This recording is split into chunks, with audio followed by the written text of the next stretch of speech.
तद्येह वै तत्प्रजापतिव्रतं चरन्ति ते मिथुनमुत्पादयन्ते तेषामेवैष ब्रह्मलोको येषान्तपो ब्रह्मचर्यं येषु सत्यं प्रतिष्ठितम्.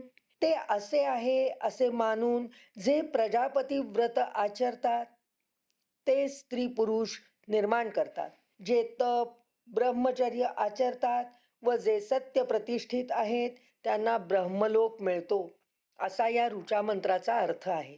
जे लोक वा जन या विचारांना प्रजापती व्रत म्हणून मानतात व तसे आचरण ठेवतात त्यांना पुत्र व पुत्री यांची प्राप्ती होते व ब्रह्मचर्य पाळणे असेही होते. जे ज्ञानाची उपासना करतात ते प्रयत्नपूर्वक सर्व इंद्रियांवर आपला ताबा मिळवतात, नियंत्रण आणतात. ते तपच आचरतात. तपाने मन साम्यावस्थेत येते, त्यांची प्रज्ञा बुद्धी स्थिर होते, ते स्थितप्रज्ञ होतात.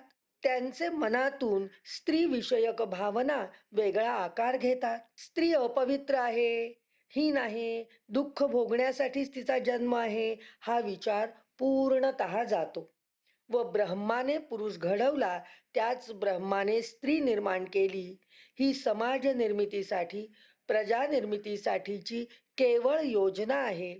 न होऊन दोहोत अभेद आहे. दोहोतही प्रकृती विकृती अवस्था ब्रह्म एकच आहे. हाच सिद्धांत उरतो व तो विज्ञानाने व अध्यात्माने मान्यच केला आहे.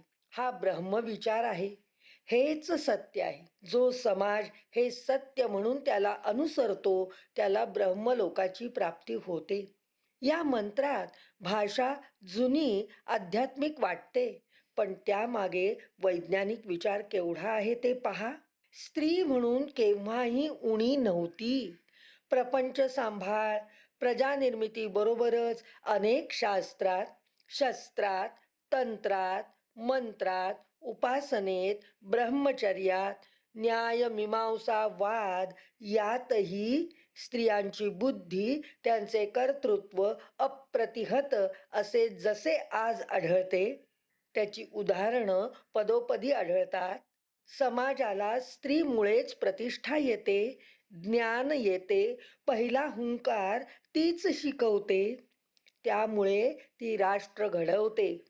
जिजाऊमुळे शिवाजीराजे घडले हे उदाहरण पाहता आमच्या समाजाने स्त्रीला कधीच कमी लेखले नव्हते.